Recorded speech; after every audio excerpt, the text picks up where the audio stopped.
अपनी क्षमता पहचानो। एक गांव में एक आलसी आदमी रहता था।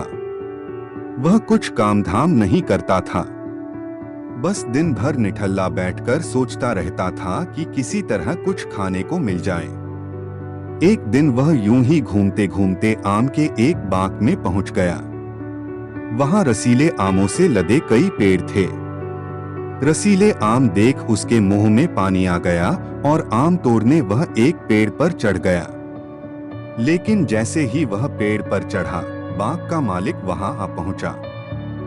बाग के मालिक को देख आलसी आदमी डर गया और जैसे तैसे पेड़ से उतरकर वहां से भाग खड़ा हुआ। भागते भागते वह गांव में बाहर स्थित जंगल में जा पहुंचा। वह बुरी तरह से थक गया था, इसलिए एक पेड़ के नीचे बैठकर सुस्ताने लगा। तभी उसकी नजर एक लोमड़ी पर पड़ी। उस लोमड़ी की एक टांग टूटी हुई थी और वह लंगड़ाकर चल रही थी। लोमड़ी को देख आलसी आदमी सोचने लगा कि ऐसी हालत में भी इस जंगली जानवरों से भरे जंगल में ये लोमड़ी बच कैसे गई, इसका अब तक शिकार कैसे नहीं हुआ। जिज्ञासा में वह एक पेड़ पर चढ़ गया और वहां बैठकर देखने लगा कि अब इस लोमड़ी के साथ आगे क्या होगा। कुछ ही पल बीते थे कि पूरा जंगल शेर की भयंकर दहाड़ से गूंज उठा, जिसे सुनकर सारे जानवर डरकर भागने लगे। लेकिन लोमड़ी अपनी टूटी टांग के साथ भाग नहीं सकती थी। वह वहीं खड़ी रही। शेर लोमड़ी के पास आने लगा। आलसी आदमी ने सोचा कि अब शेर लोमड़ी को मारकर खा जाएगा, लेकिन आगे जो हुआ वह कुछ अजीब था। शेर लोमड़ी के पास पहुंचकर खड़ा हो गया। उसके मुंह में मांस का एक टुकड़ा था, जिसे उसने लोमड़ी के सामने गिरा दिया। लोमड़ी इत्मीनान से मांस के उस टुकड़े को खाने लगी। थोड़ी देर बाद शेर वहां से चला गया। यह घटना देख आलसी आदमी सोचने लगा कि भगवान सच में सर्वेसर्वा है। उसने धरती के समस्त प्राणियों के लिए, चाहे वह जानवर हो या इंसान, खाने पीने का प्रबंध कर रखा है। वह अपने घर लौट आया।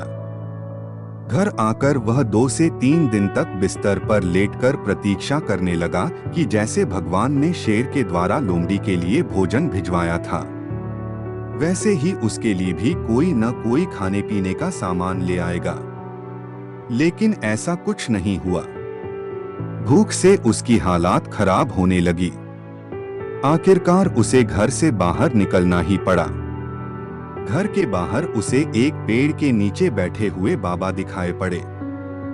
वह उनके पास गया और जंगल का सारा वृतांत सुनाते हुए वह बोला, बाबा जी, भगवान मेरे साथ ऐसा क्यों कर रहे हैं? उनके पास जानवरों के लिए भोजन का प्रबंध है, लेकिन इंसानों के लिए नहीं। बाबा जी ने उत्तर दिया, बेटा, ऐसी बात नहीं है। भगवान के पास सारे प्रबंध है, दूसरों की तरह तुम्हारे लिए भी, लेकिन बात यह है कि वे तुम्हें लोमड़ी नहीं शेर बनाना चाहते हैं।